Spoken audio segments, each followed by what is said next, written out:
a grupo de qualquer natureza.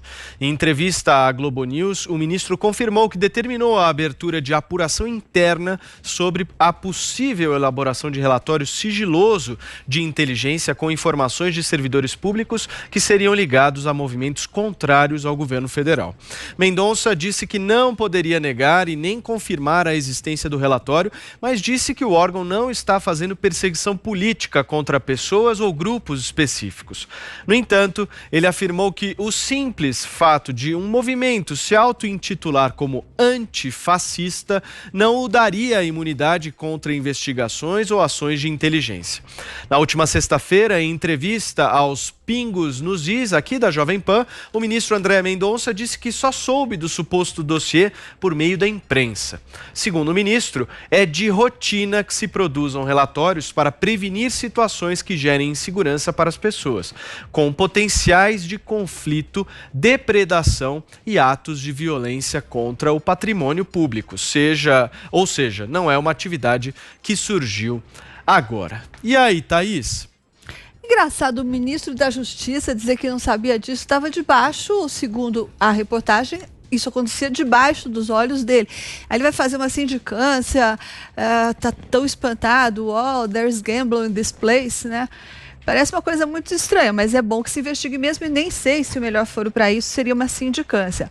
Mas se tem alguma definição do que o Constantino gosta de se referir como estado policialesco, então eu acho que essa é a melhor definição para essa situação, né?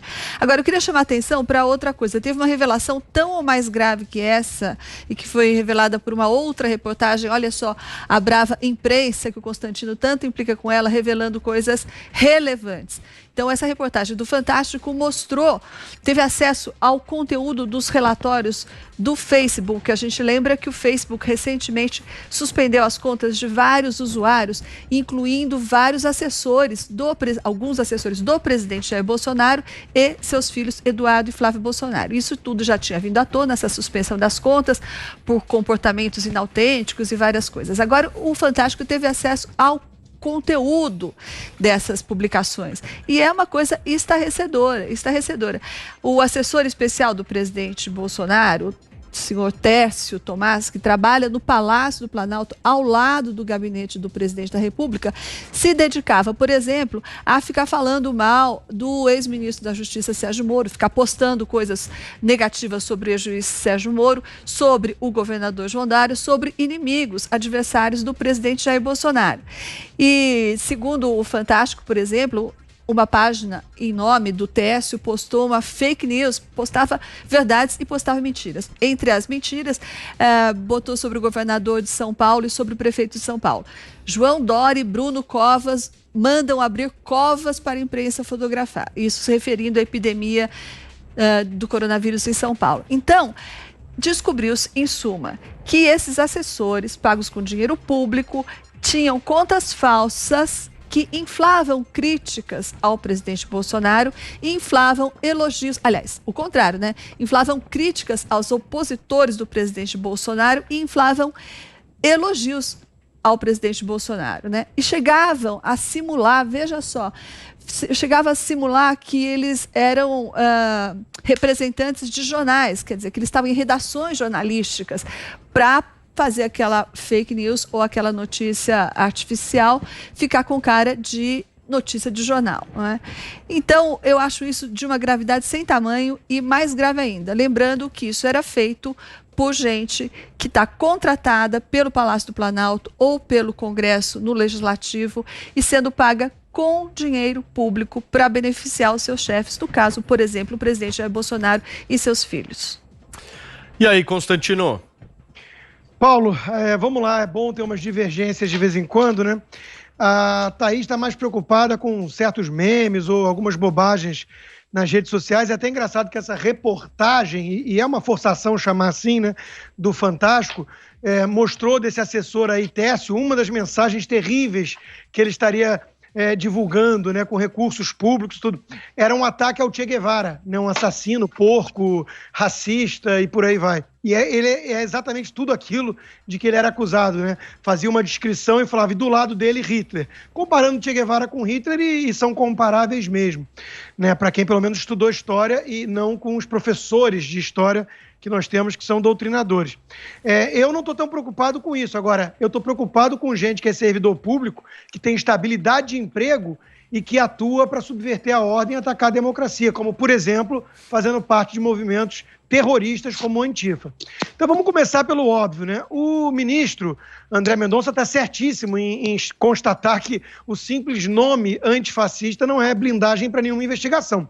A Antifa, assim como o Black Lives Matter, né, eles se vendem como movimentos antifascistas de um lado ou antirracistas do outro, e não são nada disso. Um é um movimento terrorista, o outro é um movimento comunista que quer implodir o sistema, né? Então é um monopólio dos fins nobres. Eles colocam no nome essas mensagens bonitinhas e tem um bando de desavisados que cai nessa ladainha.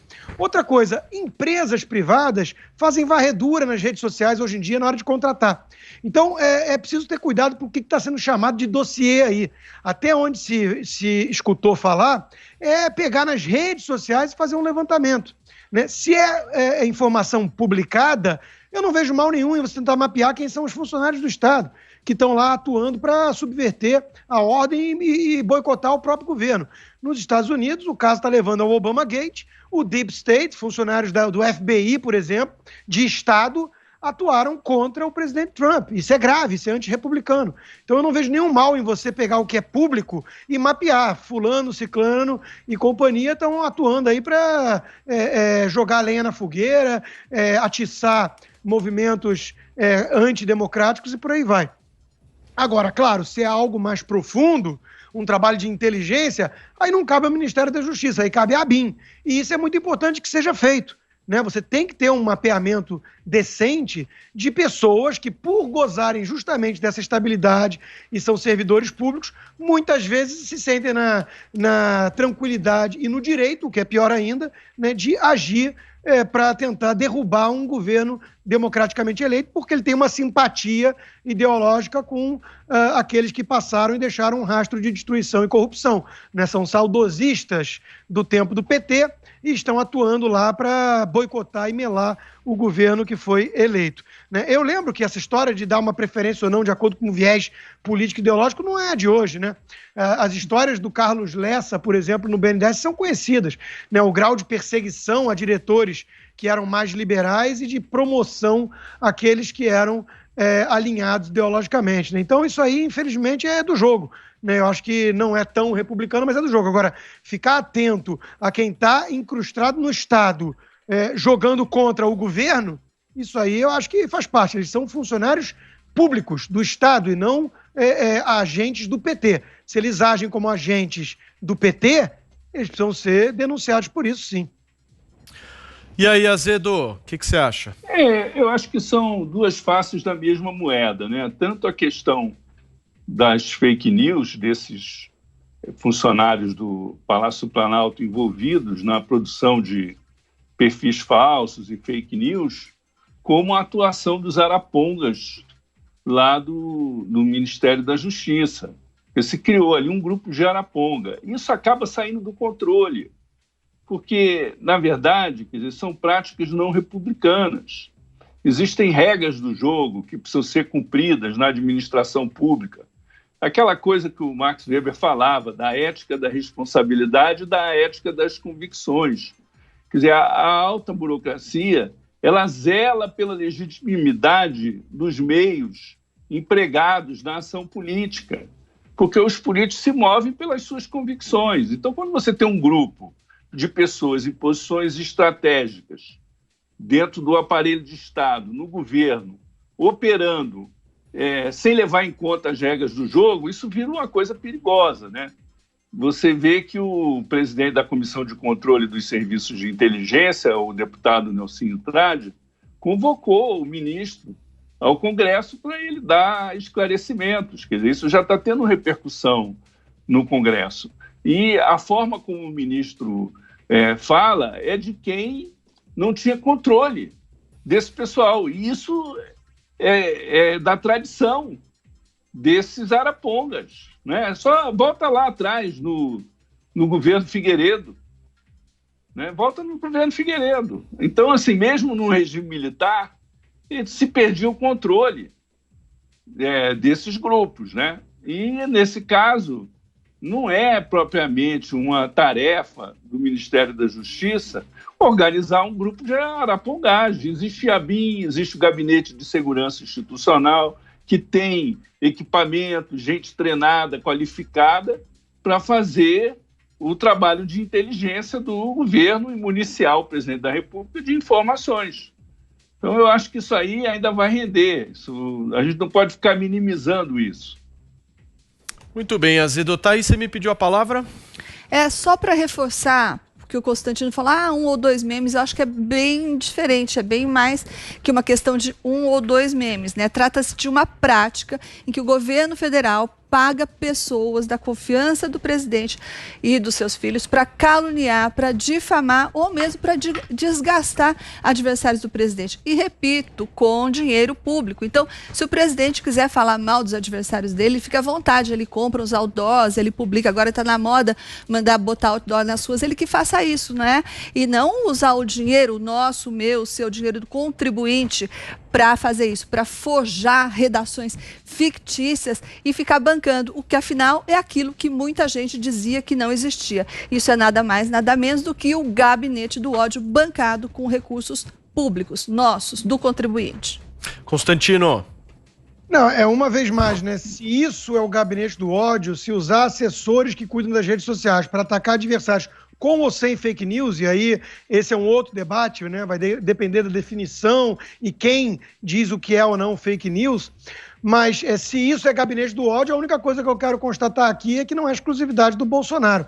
Chama a atenção que todo mundo só fala de gabinete do ódio do bolsonarismo e ignora um bando de assessor de outros políticos aí que passam dias nas redes sociais atacando desafetos. Eu sei porque eu sou alvo de alguns deles. Né? Então, só me parece uma coisa banal.